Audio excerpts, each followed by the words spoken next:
Ya, shalom saudara-saudara. Hari ini saya rindu berbagi tentang kerajaan Allah, ya. Kedatangan kerajaan Allah. Nah, saudara-saudara, kalau kita bicara tentang kerajaan Allah, dari manakah sebenarnya ide tentang kerajaan Allah itu berasal?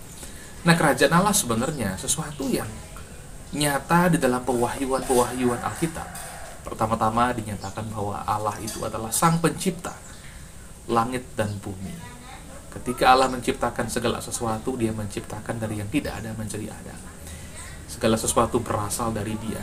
Dia berbicara, Dia berfirman, Dia membuat dari ketiadaan menjadi sebuah keberadaan, saudara-saudara. Dan ketika Dia menciptakan, Dia memerintah atas segala ciptaannya. Dan satu hal yang sangat unik, saudara-saudara, yang perlu kita sadari adalah ketika Allah memerintah atas ciptaannya, Dia menempatkan manusia sebagai wakilnya di muka bumi ini. Allah yang Maha Kuasa, Allah Sang Pencipta, Raja Pencipta itu menaruh manusia di bumi untuk mewakili Dia dalam pemerintahannya, saudara-saudara. Bayangkan, manusia diberi kehormatan sedemikian besar sekali. Itu sebabnya manusia juga diciptakan olehnya serupa dan segambar dengan Dia, supaya manusia benar-benar bisa mewakilinya di muka bumi ini. Sebab itu Tuhan memperlengkapi manusia dengan otoritas, memperlengkapi manusia dengan hikmat, memperlengkapi manusia dengan kecerdasan dan segala yang dibutuhkan untuk memerintah atas muka bumi ini, saudara-saudara. Namun satu hal yang sangat menyedihkan sekali adalah ketika manusia akhirnya menjatuhkan dirinya ke dalam dosa. Allah sendiri sebenarnya tidak pernah merancangkan manusia itu mengalami kejatuhan, ya, sebab dosa itu tidak ada pada diri Allah.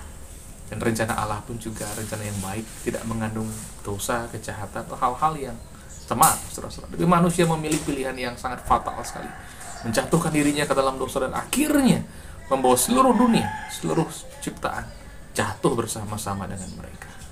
Dan otoritas atas dunia ini akhirnya tidak lagi sepenuhnya di tangan manusia, tetapi di tangan si jahat. Bahkan Allah yang tadinya memerintah atas muka bumi ini melalui manusia harus melihat bumi yang Dia serahkan kepada manusia itu dijatuhkan otoritasnya kepada si jahat. Betul, Allah itu Maha Kuasa, tetapi secara apa yang sudah Allah tetapkan, Allah tidak lagi bisa menyatakan pemerintahannya sebagaimana sebelumnya. Ini bukan karena Allah kurang kuasa, ya, tapi karena kekudusan Allah, ya. Ketika Dia menyerahkan sesuatu kepada seseorang, kepada manusia, Tuhan itu betul-betul menyerahkannya, gitu. Itu sebabnya sejak saat itu, dalam setiap hati orang yang menaruh harap kepada Tuhan, kepada Allahnya, berseru, datanglah kerajaan-Mu, jadilah kehendak-Mu di bumi seperti di sorga. Nah, kenapa seruan ini ada? Karena memang dunia tidak lagi di dalam pemerintahan Allah yang utuh. Lihatlah bedanya. Sebelum kejatuhan, ketika Allah memerintah melalui manusia, apa yang terjadi? Dunia begitu indah sekali. Asri pemeliharaan Tuhan terjadi. Tidak ada ciptaan yang satu memakan ciptaan yang lain. Semua ciptaan hidup dengan harmonis satu dengan yang lain. Manusia hidup harmonis dengan Allah. Manusia hidup harmonis dengan sesamanya. Manusia hidup harmonis dengan Allah, bahkan menjadi sahabat Allah. Secara literal, Allah berkunjung ke Taman Eden, ke dunia ini, menemui manusia dan berbicara, bercakap-cakap. Seperti seseorang dengan sahabatnya, seperti orang tua dengan anak-anaknya. Suatu hal yang sangat indah sekali. Tapi segala hal sirna ketika dunia jatuh ke dalam dosa. Ketika pemerintahan tidak lagi sepenuhnya di tangan Allah melalui manusia, apa yang terjadi? Ada penyakit, ada kematian, ada bencana, ada pertikaian, ada segala yang jahat yang timbul sebagai efek samping daripada kejatuhan pemberontakan manusia. Sangat disayangkan. Dan pewahyuan tentang kerajaan Allah tidak berhenti, sebab Allah tidak menyerah dengan semuanya.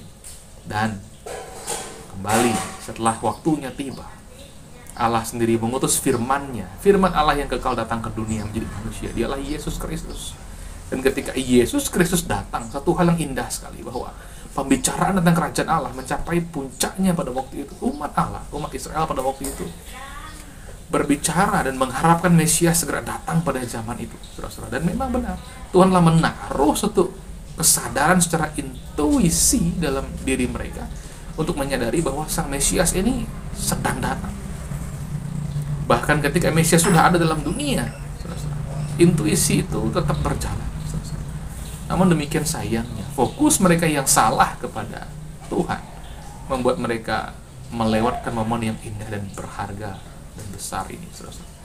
Orang-orang Farisi atau di Taurat yang begitu getol dengan kerajaan Allah, mengharapkan hal itu bersama-sama dengan umat Israel, justru melewatkan Mesias. Sebagian besar dari mereka melewatkan Mesias. Apa sebabnya? Karena mereka punya fokus yang salah. Dimulai dari pemimpin mereka pada waktu itu, yang rupanya, saudara-saudara, sekalipun nampak beribadah, nampak saleh, nampak menaruh harap kepada Tuhan Allah mereka, tapi rupanya tidak sungguh-sungguh. Sebab tujuan mereka beribadah, tujuan mereka melayani, tujuan mereka berbuat baik pada waktu itu adalah supaya dilihat oleh manusia.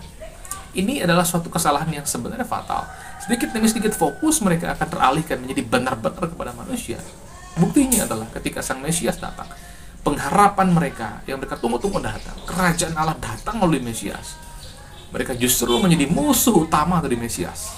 Mereka selalu mencoba menjatuhkan Mesias dan menyeret banyak orang menjauhi Sang Mesias, yang sebenarnya justru datang untuk keselamatan mereka. Betapa disayangkan. Kenapa hal-hal ini bisa terjadi? Fokus yang salah. Sebabnya ketika orang Farisi oleh Taurat bertanya kepada Yesus, apa tandanya? Kapankah kerajaan Allah akan datang? Tuhan Yesus berkata, kerajaan Allah datang tidak dengan tanda-tanda lahiriah. Kerajaan Allah datang tidak dengan tanda-tanda lahiriah. Tentu yang dimaksud sebagai lahiriah ini, lahiriah seperti yang mereka pikirkan, yakni ketika Mesias datang, dia akan menghancurkan segala musuh-musuh daripada umat Allah Israel pada waktu itu. Karena Israel dalam pengertian tertentu juga menjadi representatif kerajaan Allah. Namun mereka gagal, karena mereka jatuh pada penyembahan berhala. Mereka akhirnya tidak bisa bangkit lagi sebagai sebuah kerajaan. Hanya kerajaan Mesias yang menjadi tumpuan pengharapan terakhir. Nah, Mesias datang. Ketika Mesias datang, ingatlah hal ini, Mesias datang dalam 2 kali kedatangan. Yang pertama, Mesias datang sebagai juru selamat yang menderita. Apa sebabnya dia harus menderita? Karena dia datang menjadi substitusi. Dia datang menjadi pengganti kita. Dia mengambil segala tanggung jawab kita, mengerjakan segala hukum Allah dengan sempurna. Dia juga mengambil tanggung jawab kita untuk menerima hukuman atas segala dosa-dosa kita.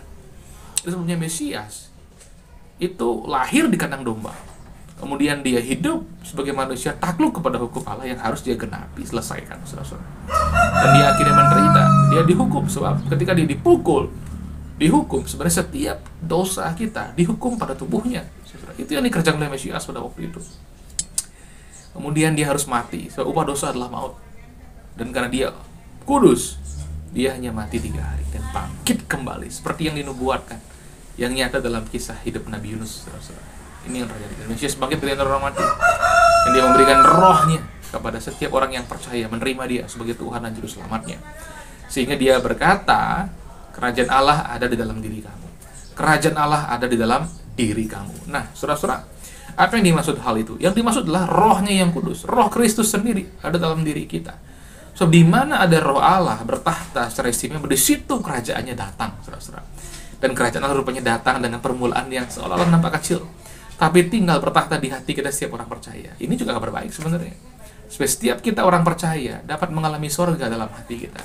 Sekalipun tinggal dalam dunia, menghadapi berbagai tantangan. Ada pandemi akhir-akhir ini, ada krisis ekonomi akhir-akhir ini, ada berbagai macam tantangan yang lain. Tapi satu hal yang kita harus tahu, hayati dan betul-betul alami adalah ada sorga dalam diri kita, saudara-saudara. Ketika ada sorga dalam diri kita, karena kerajaan Allah, roh Allah tinggal di sini, damai sejahtera itu tidak pernah habis dalam kehidupan kita, saudara-saudara. Nah, itu yang harus kita betul-betul hayati dan alami dalam kehidupan kita. Nah, orang yang sudah menerima Yesus Kristus dalam hidupnya saat ini, berbahagialah dia. Sebab ketika suatu saat nanti, kerajaan Allah sungguh-sungguh datang dengan kuasa, pada kedatangan Kristus yang kedua kalinya, saudara-saudara, kita berbahagia di situ. Sebab jikalau kita tidak menerima Kristus, menerima kerajaan Allah dalam hati kita hari ini, kita tidak akan bisa bertahan ketika kedatangan kerajaan Allah dalam kuasa dan kedatangan Yesus yang kedua kalinya nanti. Tapi kalau kita telah menerima Yesus hari ini, suatu hari ketika Yesus datang kembali, ya, kita akan bersuka cita. Kita tidak takut, kita bersuka cita, sebab dia datang sebagai mempelai kita. Gereja kita semua, apapun organisasi gereja kita, sinode kita, pendirian teologi kita, kalau Yesus adalah Tuhan dan Juru Selamat kita, maka kedatangan Yesus adalah kedatangan yang menggembirakan, menjadi suatu hal yang menggenapi segala pengharapan keselamatan kita, saudara-saudara. Sebab apa yang dijanjikannya kita akan mendapatkan sepenuhnya, tidak lagi sebagian tapi sepenuhnya, saudara-saudara. Dia datang untuk menggenapi keselamatan itu. kita dijemput sebagai mempelai wanitanya, yakni gerejanya digambarkan seperti itu. Kristus mempelai prianya. Sehingga kita berada dalam persekutuan dengan Tuhan sampai selama-lamanya. Berbahagialah kita. Saya berdoa supaya kedatangan Yesus terjadi pada zaman kita. Amin. Supaya kita tidak perlu mengecap kematian. Kita mengecap langsung kehidupan yang dekat. Bertemu dengan Tuhan, muka dengan muka. Saudara-saudara. Ini sebuah berkat yang luar biasa besar sebenarnya. Kemudian, saudara-saudara, Tuhan menggambarkan kondisi itu seperti Nuh dan Lot. Ya.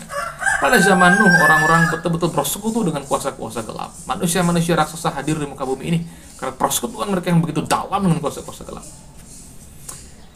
Mereka kawin dan mengawinkan, mereka berpesta, mereka hidup sebagaimana selayaknya dan mencemooh sang pemberita kabar baik, Nuh, yang memberitakannya sambil dia mengerjakan bahtera yang Tuhan wahyukan kepadanya. Dia bekerja selama 120 tahun, dan ketika 120 tahun berlalu, bahtera jadi, dan mereka tetap tidak percaya. Seandainya mereka percaya dan masuk pada bahtera itu, sebagian dari mereka yang percaya itu, yang sungguh-sungguh percaya tentu mereka selamat. Tapi karena mereka menolak, mereka menghadapi penghakiman air bah yang menenggelamkan bumi ini selama sekian hari, saudara-saudara. Kemudian digambarkan juga seperti Lot. Lot itu orang benar. Mungkin banyak dari kita yang kesal dengan Lot. Ya. Dia seolah-olah tidak tahu bagaimana menghormati Abraham, omnya, atau orang yang dianggap sebagai ayah dalam kehidupan yang dijalani dalam tahun-tahun yang begitu banyak. Tapi saudara-saudara, kita digambarkan seperti Lot. Dalam hal apa? Dalam hal ini, Lot adalah orang benar. Dia mewarisi iman Abraham, tapi sayangnya dia tidak menularkan iman itu kepada istrinya. Dia juga tidak menularkan iman itu kepada anak-anaknya. Lot, orang Kristen yang tidak jadi kesaksian. Kalau Nuh jadi kesaksian yang kuat, sekalipun tidak ada orang yang sempurna. Nuh pun juga punya problem tertentu dengan keluarganya, tapi Nuh telah menjadi kesaksian pada zamannya, kesaksian bagi keluarganya. Tapi Lot sama sekali tidak. Istrinya tidak kenal Tuhan, anak-anak juga tidak kenal Tuhan. Tapi dia orang benar karena dia punya iman. Hari ini saudara-saudara, kalau kita punya iman, kita orang benar loh. Tapi jangan beriman seperti Lot. Berimanlah seperti Nuh yang menghayati imannya. Kalau seperti Lot, saudara-saudara, istri, anak-anak, keluarga kita tidak kenal Tuhan Yesus. Sayang banget ya. Kita orang percaya yang ignorance. Nah, ketika Lot pergi dari Sodom dan Gomora, ketika itulah penghakiman itu terjadi. Nah, ini hal yang penting sekali. Ketika Sodom dan Gomora dihakimi, Lot sudah pergi. Demikian juga kita nanti. Ini yang mau dilambangkan. Ketika orang percaya telah diambil dari dunia ini, telah diangkat oleh Tuhan, berjumpa dengan Tuhan di awan-awan. Pada waktu itulah penghakiman atas dunia ini terjadi. Seperti yang dinyatakan pada waktu itu. Dan kita bersyukur hari ini telah menerima Yesus. Kerajaan Allah ada di sini. Amin. Kita tidak pernah sendiri, ada kingdom of God, ada kerajaan Allah dalam hati kita.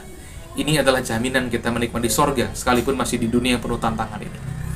Jaminan bahwa suatu hari nanti ketika kerajaan Allah datang dengan kuasa, kita akan ada di sana sebagai orang-orang yang berada di pihak Tuhan, bukan karena keluarga gagah kita, tapi keluarga gagah Kristus, bukan karena kesempurnaan kita, tapi kesempurnaan Kristus, bukan perbuatan kita, tapi perbuatan Kristus yang diterima dengan iman. Oleh sebab itu hayati iman kita sejak saat ini, sejak kita percaya. Hiduplah tidak seperti Lot, sekalipun dia orang benar tapi tidak jadi berkat. Hidup seperti Nuh, orang benar yang sungguh-sungguh jadi berkat. Dengan ini, saudara-saudara, hidup kita betul-betul akan jadi kesaksian selama kita hidup di muka bumi ini. Sehingga ketika Tuhan datang, kita, keluarga kita, orang-orang yang mendengar kesaksian kita boleh berbahagia dalam keselamatan itu. Tapi jikalau tidak, saudara, sangat disayangkan. Tapi kita dipanggil oleh Tuhan untuk hidup menjadi berkat. Amin. Kerajaan Allah sudah datang dan akan datang kembali sepenuhnya dengan kuasa. Berbahagialah setiap orang yang ada di sana, yang menjadi warga kerajaan itu, yang menjadi anak-anak kerajaan itu, sebab warisan kerajaan surga, kekekalan yang penuh bahagia akan menjadi bagian kita yang percaya. Amin. Tuhan Yesus memberkati kita.